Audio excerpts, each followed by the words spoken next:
मांगत तुलसीदास कर जोरे, बसहूँ राम सिय मानस मोरे। मनुष्य जन्म से लेकर अंत पर्यंत तक भयंकर दुखों से घिरा है, कष्टों से घिरा है, और आज से नहीं घिरा, जन्म जन्मांतरों से घिरा है। किंतु क्यों घिरा है, क्या कारण है उसका इन असहनीय कष्टों से, शोकों से, दुखों से घिरे रहने का? मुक्त क्यों नहीं हो जाता वह इनसे? मुक्ति के लिए उसे क्या करना होगा? वे कौन से कारण हैं जिनके चलते वह इतने दारुण दुख भोग रहा है? इन्हीं सब बातों का जिक्र आज तुलसीदास जी कर रहे हैं, बता रहे हैं कि देख ले भैया, तेरे इस काम के कारण तूने इतने दुख उठाए हैं और उठा रहा है और उठाता रहेगा। कारण जान लीजिए। जिव जबते खरीते बिल गायो, कहते हैं ये जो जीव है जब से राम से अलग हुआ है, बिलगान्यो, जब से दूर हो गया है राम से, तब से तबते देह गे निज जान्यो, और जैसे ही ये राम से अलग हुआ इसने क्या किया, इस शरीर को ही अपना घर मान लिया। जो सबसे बड़ी भूल ये कर बैठा कि सब कुछ इस शरीर को ही मानकर चलता है कि यही है जो कुछ है, राम कुछ नहीं है। क्योंकि राम से तो वो अलग हो गया जीव, उसने स्वयं को राम से भिन्न घोषित कर दिया। मैं अलग हूँ, राम अलग हैं। तो जब अलग कर दिया तो राम भी उसके भीतर नहीं रहे, और उसका परिणाम क्या हुआ? तबते देह गेह निज जान्यो, अपने शरीर को ही उसने अपना घर मान लिया है। जो भी कुछ है यही मेरा शरीर है, और इसलिए जितनी भी उसकी सारी क्रियाएं होती हैं, जो भी कुछ है, सब अपने शरीर से संबंधित होती हैं। सारी एक्टिविटी, जो भी सोचता है, करता है, साधन जुटाता है, सब कुछ अपने शरीर के लिए ही करता है, मन के लिए नहीं करता है, शरीर के लिए। अब देखिए ना, कितने कितने ब्यूटी पार्लर में सजाने जाता है खुद को। एक छोटा सा ही उदाहरण बता देता हूँ। शादी होनी है किसी की, कोई फंक्शन होना है, तो सभी कितने सजते हैं, ब्यूटी पार्लर में जाते हैं कि हमारी देह को सजा दो, खूब सजा दो, संवार दो, ऐसा कर दो कि कोई हमें देखे तो कहे कि अरे ये कौन है, कौन है ये दिव्यात्मा, क्या सौंदर्य है। तो ये बनावटी और नकली चमक धमक से ऐसे लश्कारे हमारे अंदर उत्पन्न करवा दो कि संसार की आंखें चुंधिया जाएं। तो इतना बॉडी सेंटर्ड मनुष्य हो गया है कि अपने को सजवाने के लिए ब्यूटी पार्लर्स में जाता है। शादी होने वाली है जी, 4-4, 5-5, 6-6 घंटे ब्यूटी पार्लर में लगेंगे। और जिनकी शादी नहीं भी हो रही, जो शादी में सम्मिलित हो रहे हैं, वे भी ब्यूटी पार्लर में खुद को सजवाने जाते हैं। उनकी टाइम लिमिट थोड़ी कम हो जाती है, वो 2 घंटे में ही बाहर आ जाते हैं कि शादी में जाना है भाई, ब्यूटी पार्लर जाएंगे पहले।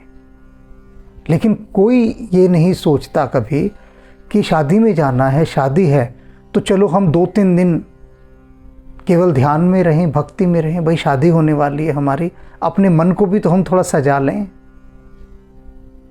वो कोई खोज खबर ही नहीं होती। जब प्रभु राम का राज्याभिषेक होना था तो उनके पिता महाराज दशरथ ने उनको निर्देश दे दिया था कि तुम कहीं बाहर कहीं नहीं जाओगे, और केवल मुनियों के वस्त्र धारण करके, ब्रह्मचारी के वस्त्र धारण करके भूमि पर ही बैठोगे और ध्यान में रहोगे। हमारे साथ तो ऐसा नहीं होता। जब ते हरिते बिलगान्यो, हमने तो अलग ही कर दिया है। राम का तो कोई पता अता ही नहीं होता कितना शुभ कार्य हो रहा होता है विवाह का, लेकिन देखिए विवाह स्थल में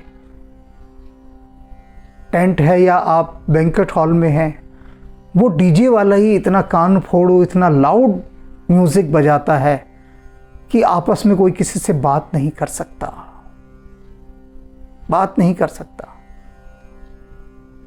मैंने तो देखा, जब मैं शादियों में जाया करता था, जाना ही पड़ता है, समाज में संसार में रह रहे हैं तो बुलाने पर, तो जब लौट के घर आता था मेरा गला बैठा हुआ होता था। मैंने बहुत कारण खोजा, कैसे गला बैठ गया, मैंने तो कुछ खाया भी नहीं ऐसा। फिर मुझे पता लगा कि वहाँ मैं इतना चिल्ला चिल्ला कर लोगों से बात करता रहा, क्योंकि जो भी मिलता है घेर लेता है, अपने मन की बात रखता है, प्रश्न रखता है, मैं उत्तर देता रहता हूँ। अब वो डीजे वाला ऐसा शोर मचाता है कि उत्तर देने के लिए मुझे चिल्लाकर बोलना पड़ता है, और वहाँ पर 1-1.5 घंटा चिल्ला चिल्ला कर बोलने से गला बैठ जाता। फिर मैंने वहाँ बोलना ही छोड़ दिया, और उनसे कहो कि ये डीजे का शोर कम करो तो बुरा मान जाते हैं सब। तो इतना सुंदर कार्य हो रहा है, लेकिन हरि बिलगान्यों, राम को हटा दिया वहाँ से, कूंद फांद ले आए, डीजे ले आए, शोर को ले आए, राम को बिसरा दिया। राम नहीं है, कहीं नहीं है। मैंने कोई विवाह ऐसा नहीं देखा, कोई विवाह कि जहां पर पूर्ण रूपेण उन्होंने केवल भक्तिपूर्ण आयोजन किया हो। कोई, मैं इसलिए कह रहा हूं कि एक आध देखे हैं बस, तो एक आध एक्सेप्शनल केस होता है, अपवाद होता है। बस 2-4 लोगों ने ऐसे विवाह किए जो पूरे भक्तिमय थे, पूरे भक्तिमय। क्यों नहीं होता ऐसा? आप वहां देख रहे होंगे, आप विवाह समारोह में गए हैं, जैसे ही आप प्रवेश करते हैं उससे पहले ही वो जो वहां पर गाने बज रहे हैं उनका कोई लेना देना है। और गाने भी कैसे होते हैं कि जी भर के हमें शराब पिला दे, बीड़ी जला के दिल जला दे, कुछ इस प्रकार के गाने वहां पर। सारे ही गाने फूहड़ और बेढंगे बजते हैं। और हो क्या रहा है? इतना सुंदर काज, विवाह हो रहा है, गृहस्थ आश्रम में प्रवेश की तैयारी है। वहां तो हर समय उस परिवेश में, सुमधुर प्रवेश में शास्त्रीय संगीत होना चाहिए, मानस का पाठ होना चाहिए, कोई भी पाठ हो, स्तुतियां होनी चाहिए वहां पर, राम के नाम की ही धुन बजनी चाहिए पूरे समय में। वो इसीलिए तो पहले रखे जाते हैं, लेडीज संगीत, जेंट्स संगीत, कॉकटेल, ये सब क्यों होती है? पहले करा लो, बाद में कर लो, खूब पिला लो शराबे बाद में, किसने मना किया? लेकिन विवाह जहां हो रहा है उस समय तो उसको एक दैविक परिवेश के अंदर ढल जाने दो। तो वो क्यों नहीं ढलता? क्योंकि इस शरीर को ही मनुष्य ने अपना घर मान लिया है। तब ते देह गेह निज जान्यो, माया बस स्वरूप बिसरायो। माया के वशीभूत ऐसा हो गया है कि अपने उस सच्चिदानंद स्वरूप को ही बिसरा दिया है। ये माया के वशीभूत होने का ही तो परिणाम है कि विवाह का आयोजन कर रहे हैं और माया को ही वहां पसरवा दिया चारों तरफ। अनेक विवाह तो ऐसे देखे हैं मैंने कि जहां पर नाचने के लिए विदेशी युवतियों को बुलाया जाता है और विवाह समारोह वहां पर है, पूरा परिवार आया हुआ है, और वो जिस प्रकार का वहां नृत्य करती हैं वह न यहाँ कहने योग्य है न वहां देखने योग्य है, लेकिन माया के वशीभूत। तो उसने क्या किया? उस सच्चिदानंद स्वरूप को बिसरा दिया। ते ही भ्रम ते दारुण दुख पायो, और उसी भ्रम के कारण उसने ये भयंकर दुख पाया है, उसी भ्रम के कारण। कैसा भ्रम? कि अपने शरीर को ही अपना सब कुछ मान बैठा है। ये जो नश्वर देह है, इसी से ही उसने अपनी प्रीति लगा ली है, इसी से ही अपना जोड़ बिठा लिया है। पायो जो दारुण दुसह दुख, और ये जो उसने दारुण और दुस्सहनीय दुख पाया है ना, सुख ले से सपने हो नहीं मिले। जिस शरीर को वो अपना सब कुछ मानकर सारा कुछ करता रहा, उससे उसे सपने में भी सुख प्राप्त नहीं हुआ है, सपने में भी। अब जिन मनुष्यों ने केवल अपने शरीर को ही अपना घर मान लिया है, तो वो देखिए वो कितनी चोरियां कर रहे हैं, बेईमानी कर रहे हैं, धोखा दे रहे हैं, संसार को सता रहे हैं, अत्याचार कर रहे हैं, उसी में लग गए हैं क्योंकि माया के वशीभूत हो गए हैं।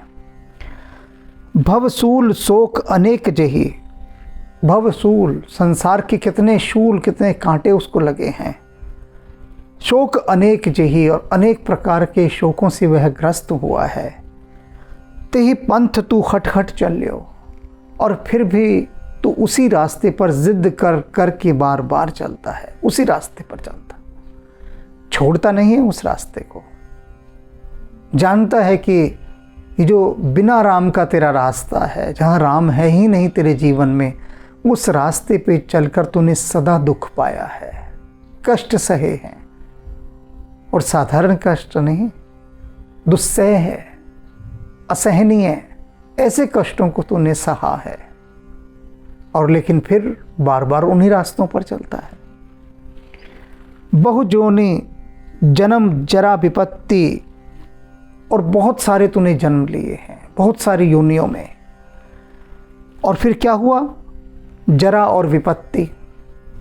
उन योनियों में जन्मा तू, बूढ़ा हुआ, विपत्ति सही अर्थात मरा वहाँ पर।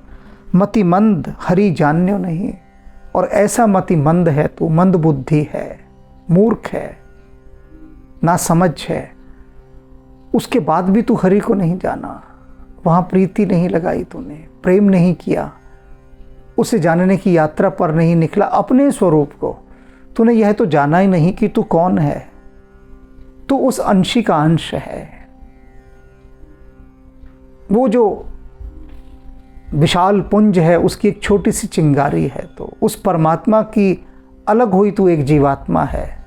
उसी का विवेकानंद अक्सर यही कहते थे ना, हे अमृत पुत्रों, सभी को अमृत पुत्र कहते थे कि तुम जानते ही नहीं कि तुम अमृत पुत्र हो, भूले बैठे हो, और भूले बैठे तो तुमने इस शरीर को ही अपना सब कुछ मान लिया है, सब कुछ, और इसी गरीबी में, दुख में, यातनाओं में झेल रहे हो, जबकि तुम वो हो नहीं, हो नहीं। एक राजा का बेटा बचपन में खो गया तो जंगलों में भटक गया, मिला ही नहीं, बहुत खोजा, मिला ही नहीं। लड़का धीरे धीरे बड़ा हुआ, किसी भिखारी के हत्थे चढ़ गया। वो लड़का भिखारी ने अपने साथ रखा और भीख मंगवानी शुरू कर दी। अब वो भीख मांगे, सर्दी गर्मी बरसात सबका कष्ट सहे, और अपने ही राज्य में भिखारी बना बना भीख मांगता फिरता रहा, बड़ा कष्ट सहता था। एक एक मिठाई खाने को तरस जाता था, रोटी खाने को तरस जाता था। भिखारी जो है, दया करके कुछ कोई दे दे तो दे दे, बड़ा कष्ट सह रहा है। उसे पता ही नहीं कि वो राजा का बेटा है। फिर एक दिन किसी राज्य कर्मचारी की दृष्टि उस पर पड़ गई, फटे हुए वस्त्रों पर, तो उसकी जो भुजा थी वहाँ पर राज्य चिन्ह अंकित था, क्योंकि प्राचीन काल में राजा के जो संतान होती थी उस पर वो राज चिन्ह अंकित कर देते थे जिससे पहचाना जाए। और उसने देखा कि अरे ये तो वही राजा का बेटा है। उसने उसे बताया कि तू यहाँ कहाँ भिखारी की तरह मारा मारा फिर रहा है, तू तो राजा का बेटा है, और देख तेरे ऊपर ये राज चिन्ह लगे हैं। और इतना सुनना था उस भिखारी के लड़के ने कि उसने तो सब फेंक फांक दिया, अपना कटोरा वटोरा जो मांग रहा था, और तुरंत दौड़कर गया राजा के पास, राजा के गले से मिला। उसके तो सारे दुखों का ही अंत हो गया। उसे पता लग गया कि वह भिखारी नहीं है, वह तो राजा का पुत्र है। ठीक इसी प्रकार से उस जीवात्मा को पता ही नहीं होता कि वह तो उस परम पिता की संतान है। स्वयं को वो भिखारियों के साथ रही है जीवन भर, भिखारी ही बने बने ये भीख के पैसे इकट्ठे कर रही है। अपने इस देह को ही अपना घर मान लिया, अपने इस भिखमंगेपन को, इस भिखारीपन को ही अपना सब कुछ मान लिया, और इसी के कारण दुख, कष्ट, क्लेश सब कुछ सह रही है ये जीवात्मा। वह भिखारी का बच्चा जो उसके साथ था, जैसे ही उसे पता लगा कि वो राजा का बेटा है, सब फेंक फाक मारा उसने। एक क्षण में उसका सारा दुख उसके आनंद में बदल गया। तो तुलसीदास जी कह रहे हैं कि जब ते बिलगान्यों, जब से अलग हुआ है तो राम से, जब से वो राजा का बेटा राजा से अलग हुआ तो दुख ही भोगता रहा, और वही ये मनुष्य कर रहा है। श्री राम बिन विश्राम मूढ़, कह रहे हैं कि अरे मूढ़, राम के बिना तू विश्राम चाहता है? राम बिना कैसा विश्राम? विचार लख पायो कहीं, विचार कर और बता कहीं पाया है? बता दे। कह रहे हैं कि मूर्ख, तू राम को छोड़कर विश्राम चाहता है। अरे राम में ही तो विश्राम छिपा है। देख अपने चारों तरफ, कहीं कोई ऐसा पाया है कि जिसने राम को छोड़ दिया हो और उसके बाद सुख पा लिया हो, विश्राम पा लिया हो? नहीं, ऐसा नहीं हो सकता। तो इसलिए तू भी इस माया के भ्रम से बाहर निकल जा, अपने स्वरूप, उस सच्चिदानंद स्वरूप का ध्यान धर, राम से अलग मत हो। राम बिलगान्यो, खुद को राम से अलग मत कर, भेद बुद्धि को हटा दे, अपने इस शरीर को ही अपना सब कुछ मत मान, इस माया के भ्रम को तू तोड़ दे, और तोड़ते ही तो फिर वही भिखारी हो जाएगा जिसे खबर लग गई हो कि तू भिखारी नहीं है, तू राजा का बेटा है। फिर राजा से तेरा मिलन हो जाएगा, मिलना हो जाएगा।